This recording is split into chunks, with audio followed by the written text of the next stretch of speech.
Hello दोस्तों, good morning. स्वागत है एक बार फिर से आप सभी का Mishra ji technical YouTube channel में। दोस्तों आज है 23 मई। आज की इस वीडियो में हम लोग जानेंगे आज के दिन के सभी इंपॉर्टेंट करंट अफेयर के क्वेश्चंस के बारे में। पूरी वीडियो ध्यान से देखिएगा। पूरी वीडियो डिटेल में आपको समझाई गई है। पुराने दिनों के करंट अफेयर का रिवीजन भी मैंने आपको कराया हुआ है, तो आप लोग रिवीजन भी साथ साथ करते चलोगे। इसकी पीडीएफ मिलेगी आपको टेलीग्राम ग्रुप पर और हमारे एप्लीकेशन पर, तो आप लोग दोनों से जुड़ सकते हैं। चलिए बात करते हैं लास्ट डे के क्वेश्चंस की। लास्ट डे का पहला क्वेश्चन मैंने आपसे पूछा था, भारत का सबसे गहरा बंदरगाह कौन सा है? तो सबसे गहरा बंदरगाह है विशाखापत्तनम बंदरगाह। लसेथो किस महाद्वीप में स्थित है? तो ये है अफ्रीकन कॉन्टिनेंट में। इन दोनों क्वेश्चंस के बारे में जिन लोगों ने डिटेल में और करेक्ट आंसर किया है, उन टॉप 15 लोगों के नाम मैं आपको वीडियो के एंड में बताऊंगा। चलिए बात करते हैं आज के दिन के पहले क्वेश्चन की। तो पहला क्वेश्चन है, हाल ही में भारतीय रिजर्व बैंक ने रेपो रेट रिकॉर्ड स्तर पर कम करके कितना कर दिया? तो दोस्तों आरबीआई ने एक बार फिर से रेपो रेट घटा दिया है। अब घटा करके कर दिया है 4.0%। अभी आपको याद हो दोस्तों कि मार्च में 27 मार्च को कोविड-19 की वजह से ही आरबीआई ने रेपो रेट में 0.75% की कमी की थी और तब कर दिया था 4.4%। और अब एक बार फिर से 4.4% से भी घटा करके कर दिया 4.0%। क्लियर है? तो अब रेपो रेट होगा 4.0%। आरबीआई की मॉनेटरी पॉलिसी यानी मौद्रिक नीति ने दोस्तों अभी 22 मई को एक नई मॉनेटरी पॉलिसी लॉन्च की है। ठीक है, एक नई मौद्रिक नीति लॉन्च की है। अब इसके तहत रेपो रेट को भी कम किया गया है, साथ ही साथ में रिवर्स रेपो रेट को भी कम किया गया है। रिवर्स रेपो रेट 3.75% था, अब घटा के कर दिया गया 3.35%। तो रिवर्स रेपो रेट 3.35% और रेपो रेट 4.0%। साथ ही साथ में दोस्तों आरबीआई ने ये भी घोषणा की है कि अब जो लोन की ईएमआई की पेमेंट थी 3 महीने के लिए मोहलत दी गई है एक्स्ट्रा। अभी आपको पता हो कुछ दिन पहले भी जब पिछली जो मौद्रिक नीति लॉन्च हुई थी उसमें भी 3 महीनों की छूट दी गई थी। तो उस 3 महीने की छूट यानी जून तक जो था उसके एक्स्ट्रा में 3 महीने की और छूट दी गई है। टोटल 6 महीने की ईएमआई पर छूट है। ओके, चलिए अब हम लोग जान लेते हैं कि ये रिवर्स रेपो रेट और रेपो रेट होता क्या है, इसके घटाने बढ़ाने से हम लोगों पर क्या असर पड़ता है, आम नागरिकों पर क्या असर पड़ता है। तो दोस्तों मान लीजिए कि ये है RBI, reserve bank of India. Okay, तो दोस्तों मैंने आपको कई बार बताया है कि जैसे हम लोग बैंकों से जितनी भी पब्लिक सेक्टर की या फिर प्राइवेट सेक्टर की बैंकिंग होती है, जैसे हम लोग उन बैंकों से बैंकिंग करते हैं, ऐसे ही वो सभी बैंकें जो होती हैं वो आरबीआई से अपनी बैंकिंग किया करती हैं। यानी कि जैसे हम लोग लोन लेते हैं या फिर पैसे जमा करते हैं, वैसे ही सेम प्रोसेस होता है बैंकों का आरबीआई से। तो आरबीआई के पास बैंकें पैसा ले देती हैं, जमा भी करती हैं और उससे लोन भी लेती हैं।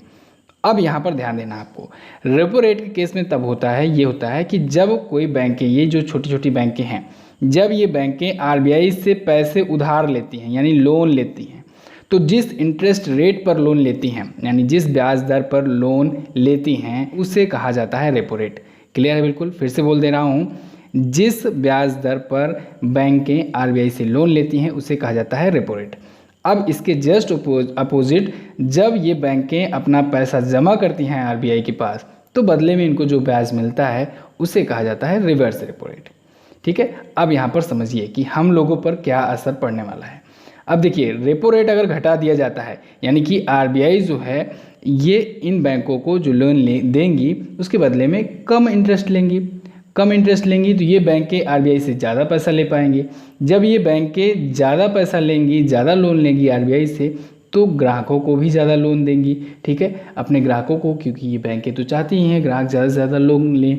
तो जब ये ग्राहक भी ज़्यादा से ज़्यादा लोन लेंगे, कम रेट पर लेंगे, तो फिर इनको होम लोन, कार लोन या पर्सनल लोन भी सस्ते में मिल पाएगा। तो ये इफेक्ट पड़ते हैं रेपो रेट या रिवर्स रेपो रेट के घटाने बढ़ाने से। क्लियर है? नेक्स्ट बात करते हैं। अगला है, उत्तर प्रदेश सरकार ने कितने करोड़ के यूपी स्टार्टअप फंड की स्थापना की? तो अभी हाल ही में यूपी गवर्नमेंट ने दोस्तों 15 करोड़ के यूपी स्टार्टअप फंड की स्थापना की है। इसको स्थापित करने का मेन पर्पज़ ये था दोस्तों कि यूपी के जो वेरियस सेक्टर में मौजूद जो रजिस्टर्ड स्टार्टअप हैं उनका सहयोग किया जा सके। तो इसके लिए यूपी गवर्नमेंट ने सिडबी के साथ, SIDBI सिडबी के साथ समझौता किया है। ठीक है, small industrial development bank of India के साथ समझौता किया है यूपी गवर्नमेंट ने। ठीक है। सिडबी के बारे में हम लोग थोड़ा सा जान लेते हैं। सिडबी का फुल फॉर्म मैंने बताया, small industrial development bank of India. इसका हेडक्वार्टर है लखनऊ में। स्थापना हुई थी 1990 में और इसके चेयरमैन एंड मैनेजिंग डायरेक्टर हैं वर्तमान में मोहम्मद मुस्तफ़ा। चलिए अब आया है उत्तर प्रदेश, तो हम लोग यहाँ से रिलेटेड जो भी क्वेश्चन पुराने दिनों में पूछे गए हैं उन सभी को रिवाइज करेंगे। तो उत्तर प्रदेश ने ही दोस्तों प्रवासी राहत मित्र ऐप अभी हाल ही में लॉन्च किया था, और उत्तर प्रदेश ने ही अभी हाल ही में आयुष कवच कोविड ऐप लॉन्च किया है। उत्तर प्रदेश ने ही अन्नपूर्णा और सप्लाई मित्र पोर्टल भी लॉन्च किया था। उत्तर प्रदेश दोस्तों पूल टेस्टिंग शुरू करने वाला पहला राज्य बना था, और Uttar Pradesh geo tagging community kitchen लाने वाला भी शुरू करने वाला भी पहला राज्य बना था। उत्तर प्रदेश ही दोस्तों वर्चुअल कोर्ट के जरिए सुनवाई करने वाला भी पहला राज्य बना था। इन चीज़ों को आपको याद रखना है। अब उत्तर प्रदेश के बारे में स्टैटिक पॉइंट जानिए। ये रहा मैप में उत्तर प्रदेश। लखनऊ यहाँ की राजधानी, योगी आदित्यनाथ हैं यहाँ के सीएम, आनंदीबेन पटेल हैं यहाँ की करंट टाइम पे गवर्नर, गोविंद माथुर जी हैं यहाँ के हाई कोर्ट के यानी इलाहाबाद हाई कोर्ट के chief justice. Dudhwa national park Chandraprabha गेंद सेंचुरी है यूपी में ही दोस्तों सबसे ज़्यादा विधानसभा की सीटें हैं 403+1। राज्यसभा में सबसे ज़्यादा सीटें यहीं से जाती हैं, लोकसभा में भी सबसे ज़्यादा सीटें उत्तर प्रदेश से ही जाती हैं। नेक्स्ट बात करते हैं। अगला है अंतर्राष्ट्रीय जैव विविधता दिवस कब मनाया जाता है। तो इंटरनेशनल बायोडाइवर्सिटी डे दोस्तों मनाया जाता है प्रत्येक वर्ष 22 मई को। हमारे प्रकृति में जो भी विविधता होती हैं जैव की, चाहे वो पौधे हों, चाहे वो जानवर हों, जीव जंतु हों, ठीक है, किसी भी प्रकार के जो भी जैव विविधता पाई जाती है हमारे प्रकृति में, इनके बारे में जागरूकता फैलाने के लिए, इनकी रक्षा के लिए, इनके बचाव के लिए ये दिवस मनाया जाता है। इस बार की इसकी थीम रखी गई है दोस्तों our solutions are in nature. क्या है? Our solutions are in nature. अब इसको आपको याद कैसे रखना है? तो दोस्तों अगर आपको याद हो तो 22 अप्रैल को जब पृथ्वी दिवस मनाया गया था तब मैंने आपको एक ट्रिक बताया हुआ था। मैंने आपको बताया था कि स्टोरी के माध्यम से कि जब पृथ्वी अलग हुआ सूर्य से तो फिर एक आग का गोला था। तो आपको इस प्रकार से याद रखना है कि जब वो आग का गोला था यानी तब वो पृथ्वी बनी नहीं थी, तो उस पर काफ़ी दिनों तक बारिश हुई, लगातार बारिश हुई। तो लगातार पहले बारिश हुई, फिर पृथ्वी का निर्माण हुआ, यानी कि जो पृथ्वी है इस समय उस पृथ्वी का निर्माण हुआ जब कई दिनों तक बारिश हुई लगातार तक। इसके बाद दोस्तों ये जब पृथ्वी बन गया तो अब इस पर धीरे धीरे प्रकृति का जन्म हुआ, धीरे धीरे जैव विविधता आई, ठीक है, पेड़ पौधे आए, जीव जंतु आए, धीरे धीरे जीवों में विविधता आई, तो फिर जैव विविधता आया। अब इसको हम लोग लिंक करते हैं। चलिए सबसे पहले बारिश हुई तो 22 मार्च को विश्व जल दिवस, फिर पृथ्वी का निर्माण हुआ, फिर 22 अप्रैल को यानी एक महीने बाद जोड़ दीजिए पृथ्वी दिवस, फिर जैव विविधता आई यानी कि प्रकृति का निर्माण हुआ, पेड़ पौधे आए, जीव जंतु आए, तो फिर 22 मई को एक महीना और जोड़ दीजिए, आ जाएगा ये 22 मई, ठीक है, जैव विविधता दिवस। फिर उसके बाद खेल वगैरह होने लगे तो हम लोग एक महीना और जोड़ेंगे, उसके बाद एक दिन और जोड़ देंगे तो 23 जून को ओलंपिक दिवस मनाया जाता है। तो ओलंपिक की शुरुआत हो गई। चलिए अब ये चारों डेट आपको सीरियल वाइज याद रहेंगे, कभी नहीं भूलोगे। नेक्स्ट बात करते हैं। अगला है विश्व बैंक समूह की नई अर्थशास्त्री कौन बनाई गई। तो अभी हाल ही में दोस्तों वर्ल्ड बैंक ग्रुप की नई चीफ इकोनॉमिस्ट बनाई गई कारमेन रेनहार्ट। कौन? Carmen Reinhart. इनको वर्ल्ड बैंक ग्रुप का नया चीफ इकोनॉमिस्ट और नया वाइस प्रेसिडेंट बनाया गया है। इनका अपॉइंटमेंट दोस्तों, इनकी नियुक्ति 15 जून के बाद प्रभावी होगी। 15 जून के बाद ये अपना पद ग्रहण कर पाएंगे। ओके, ये IMF में भी सीनियर पॉलिसी एडवाइज़र रह चुकी हैं दोस्तों। इन्होंने 2009 में एक बुक लिखी थी, बुक का नाम था दिस टाइम इज़ डिफरेंट। तो बुक का नाम याद रखिएगा, इनसे रिलेटेड है, इम्पॉर्टेंट है। इनको कई सारे अवार्ड्स भी मिल चुके हैं, जैसे कि अर्थशास्त्र में इनको किंग जुआन कार्लोस पुरस्कार मिल चुका है, NBE का एडम स्मिथ पुरस्कार मिल चुका है, और भी बहुत छोटे बड़े पुरस्कार मिल चुके हैं। इन्हें दोस्तों दुनिया की सबसे प्रभावशाली साइंटिफिक माइंड्स की लिस्ट में भी शामिल किया जा चुका है, कारमेन रेनहार्ट। तो ये हैं chief economist world bank group की नई, ठीक है। तो वर्ल्ड बैंक आया है, इसके बारे में थोड़ा सा हम लोग रिवाइज कर लेते हैं। वर्ल्ड बैंक का हेडक्वार्टर है वाशिंगटन DC में। 1944 में इसकी स्थापना हुई और डेविड मलपास जी हैं इसके वर्तमान में प्रेसिडेंट। नेक्स्ट बात करते हैं। अगला है हाल ही में नवीनीकरण ऊर्जा के लिए NTPC ने किसके साथ समझौता किया। तो अभी हाल ही में NTPC ने दोस्तों ONGC के साथ एक समझौता किया है नवीनीकरण ऊर्जा के लिए, रीन्यूएबल एनर्जी के लिए। इसके तहत होगा ये कि NTPC और ONGC मिल करके एक संयुक्त उद्यम स्थापित करेंगे, यानी कि एक जॉइंट वेंचर कंपनी स्थापित करेंगे जो कि रीन्यूएबल एनर्जी के लिए होगा, ठीक है। और साथ ही साथ में ये दोनों कंपनीज जो हैं दोस्तों, इंडिया सहित विदेशों में भी रिन्यूएबल एनर्जी प्रोजेक्ट स्थापित करेंगे और उस पर जो भी पॉसिबिलिटीज़ बन पाएगी उसके लिए सर्च इन्होंने स्टार्ट कर दी है। ये दोनों ही दोस्तों महारत्न कंपनी हैं। भारत में टोटल 10 महारत्न कंपनी हैं। इन दोनों के बारे में हम लोग एक एक करके बात करेंगे, लेकिन सबसे पहले हम लोग रिवाइज कर लेते हैं। अभी एनटीपीसी से एक न्यूज़ आई थी कि लद्दाख और दिल्ली में भारत में पहली बार ये एनटीपीसी जो है ये प्रोजेक्ट पर काम करने जा रहा है हाइड्रोजन फ्यूल के। इसके तहत ये बस और कार लॉन्च करेगा। कहाँ पर? लद्दाख और दिल्ली में, ठीक है, हाइड्रोजन से चलने वाली। तो जर्मनी दुनिया का पहला देश बना था हाइड्रोजन ट्रेन स्थापित करने वाला, शुरू करने वाला। आपको याद ही होगा 2018 में। एनटीपीसी भारत में अब शुरू करने जा रहा है। चलिए अब एक एक करके दोनों के बारे में जानते हैं। NTPC national thermal power corporation limited, इसकी स्थापना 1975 में हुई। दिल्ली में इसका हेडक्वार्टर गुरदीप सिंह जी हैं, इसके वर्तमान में सीएमडी। ओएनजीसी के बारे में बात करें तो ओएनजीसी यानी oil and natural gas corporation 1956 में हुई थी इसकी स्थापना। नई दिल्ली में इसका भी हेडक्वार्टर है और इसके सीएमडी हैं शशि शंकर जी। नेक्स्ट बात करते हैं। अगला है आरबीआई सुस्त पड़े विदेशी व्यापार के लिए एग्जिम बैंक को कितने की ऋण सहायता करेगा? तो आरबीआई यानी रिजर्व बैंक ऑफ इंडिया ने अभी हाल ही में एग्जिम बैंक की 15,000 करोड़ की सहायता करने की घोषणा की है। ये ऋण सहायता होगी, 90 दिनों के लिए दिया जाएगा लोन। किसको? एग्जिम बैंक को। किस लिए? सुस्त पड़े विदेशी व्यापार के लिए। एग्जिम बैंक का दोस्तों विदेशी व्यापार सुस्त पड़ा हुआ है लॉकडाउन की वजह से। आपको सभी को पता है कोविड-19 महामारी की वजह से एग्जिम बैंक ही नहीं पूरा विश्व ठप पड़ा हुआ है, ठीक है। तो ऐसे में दोस्तों आरबीआई मदद कर रहा है, आरबीआई एक लोन हेल्प कर रहा है 15,000 करोड़ की। अब इसके तहत होगा ये कि 90 दिनों के अंदर एग्जिम बैंक जो है ये जब इतनी बड़ी धनराशि पा जाएगा तो फिर, क्योंकि होता ये है कि एग्जिम बैंक जो है ये अपने ऑपरेशन के लिए मैक्सिमम जो फॉरेन करेंसीज होती हैं उन्हीं पर डिपेंडेंट रहता है। तो लॉकडाउन की वजह से ऐसा हो नहीं पा रहा है। तो फिर अब आरबीआई की मदद जब मिल जाएगी तो इन पैसों को ये स्वैप करा लेगा। जब इन पैसों को ये स्वैपिंग करा लेगा तो फिर अपना व्यापार शुरू कर सकेगा और 90 दिनों के बाद आरबीआई को वापस कर देगा। क्लियर? चलिए एग्जिम बैंक और आरबीआई के बारे में एक एक करके जानते हैं। एग्जिम बैंक यानी कि एक्सपोर्ट इम्पोर्ट बैंक, आयात निर्यात बैंक। इसकी स्थापना हुई 1982 में। मुंबई में इसका हेडक्वार्टर है और इसके एमडी हैं डेविड रैस्कुन्हा। कौन है? डेविड रैस्कुन्हा। आरबीआई के बारे में जानते हैं। आरबीआई यानी reserve bank of India, Bharat का केंद्रीय बैंक है। केंद्रीय बैंक है तो मॉनेटरी पॉलिसी यही डिसाइड करेगा। पहला क्वेश्चन यही था हमारा, ठीक है। मौद्रिक नीति आरबीआई ही डिसाइड करता है। आरबीआई की स्थापना दोस्तों हुई थी 1 अप्रैल 1935 को। बाद में आगे चल करके 1 जनवरी 1949 को इसका राष्ट्रीयकरण कर दिया गया, इसको नेशनलाइज कर दिया गया।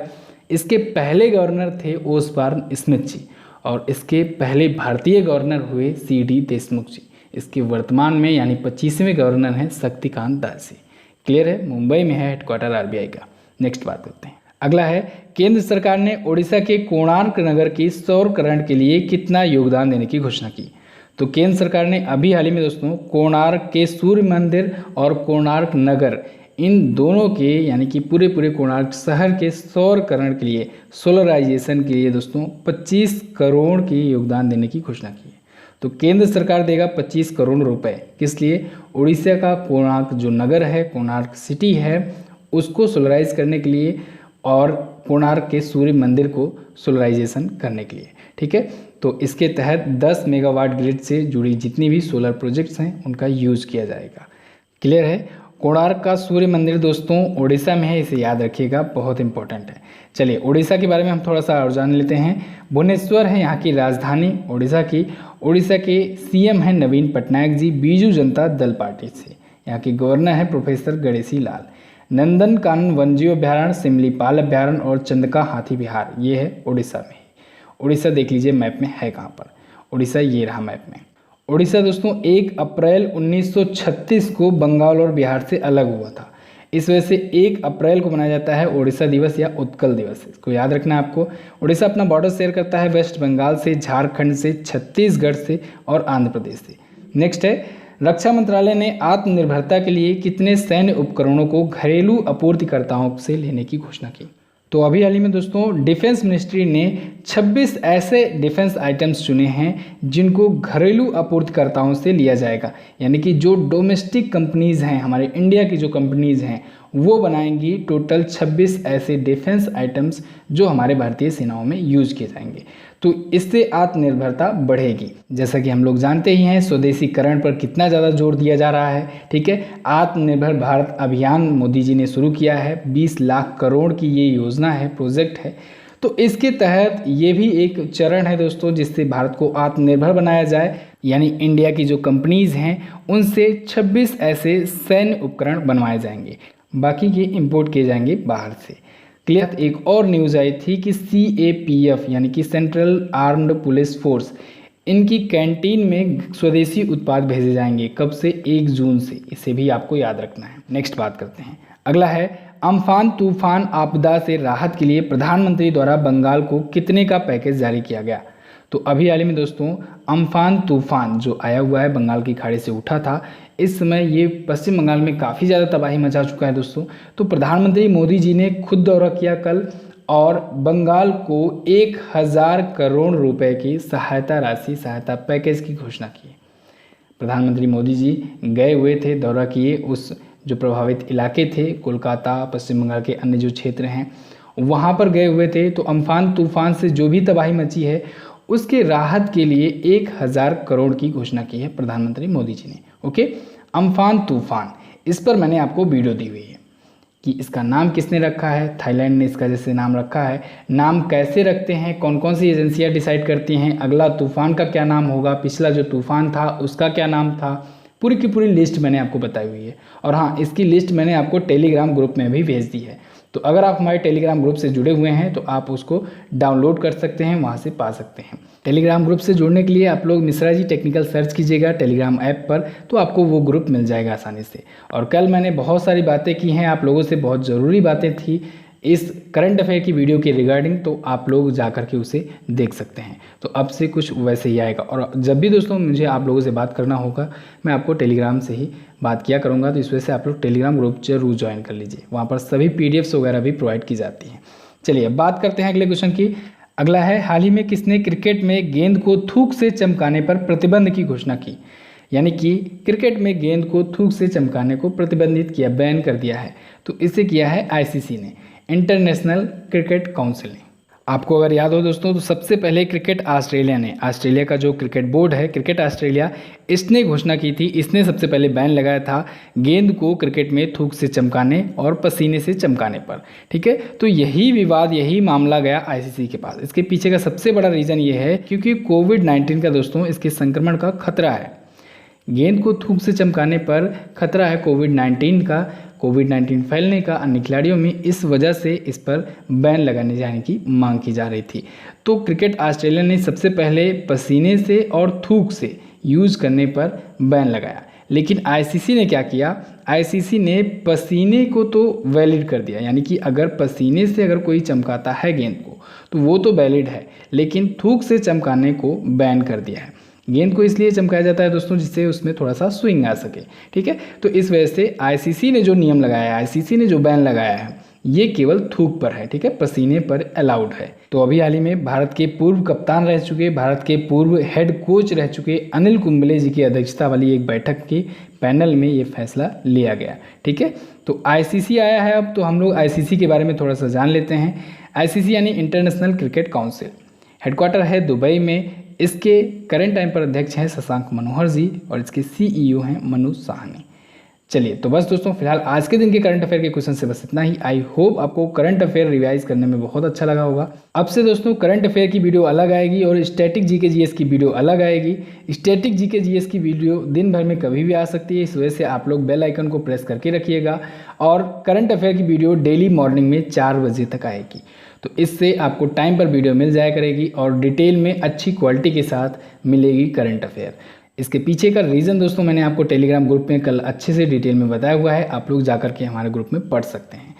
चलिए दोस्तों, अब बात करते हैं हम लोग क्वेश्चन ऑफ द डे की। आज का पहला क्वेश्चन है आपके लिए, तेलंगाना राज्य निम्न में से किस राज्य से अपनी सीमा नहीं साझा करता है, अपना बॉर्डर नहीं शेयर करता है। अगला है 21 मई को आतंकवाद विरोधी दिवस किस पूर्व प्रधानमंत्री की पुण्यतिथि पर मनाया जाता है। दोनों ही क्वेश्चन इंपॉर्टेंट है, दोनों के बारे में आपको जो भी पता हो डिटेल में ज़रूर आंसर कीजिएगा। चलिए दोस्तों, अब हम लोग जान लेते हैं उन लोगों के नाम की जो लोग कल की वीडियो में जो उनसे क्वेश्चन पूछे गए थे डिटेल में आंसर किए थे। तो उनके नाम हैं मोहम्मद जारिफ, वंदना अग्रवाल, पूजा चौधरी, शुभम यादव, मनु पांडे, श्याम शेर कुमार, साबिर आलम, विभूति मांझी, हर्ष सोनी, सुरभि गुप्ता, सौम्यजीत, रविशंकर, नेहा जायसवाल, चंद्रकेतु कुमार, अभिषेक मिश्रा। इतने लोगों ने डिटेल में और करेक्ट आंसर किया है। अब आप वीडियो देख लिए हो तो जाओ जल्दी से इसकी क्विज भी सॉल्व कर लो। क्विज मिलेगी आपको Mishra ji technical MZT app पर। क्विज सॉल्व करने से आपके अंदर कॉन्फिडेंस आता है और आपका रिवीजन भी हो जाता है। इस वजह से आप लोग क्विज को जरूर सॉल्व किया करो। तो दोस्तों, इस वीडियो में बस इतना ही। कैसी लगी आपको वीडियो आप लोग कमेंट करके हमें जरूर बताइएगा। वीडियो अगर अच्छी लगी है तो लाइक करके हमारा उत्साह बढ़ाइए। साथ ही इन दोनों इंपॉर्टेंट वीडियोज को जरूर देख लीजिएगा और आने वाली वीडियोज का नोटिफिकेशन पाने के लिए सब्सक्राइब करके बेल आइकन को जरूर दबाएं। मिलते हैं किसी अन्य वीडियो में, तब तक के लिए नमस्कार, जय हिंद, वंदे मातरम।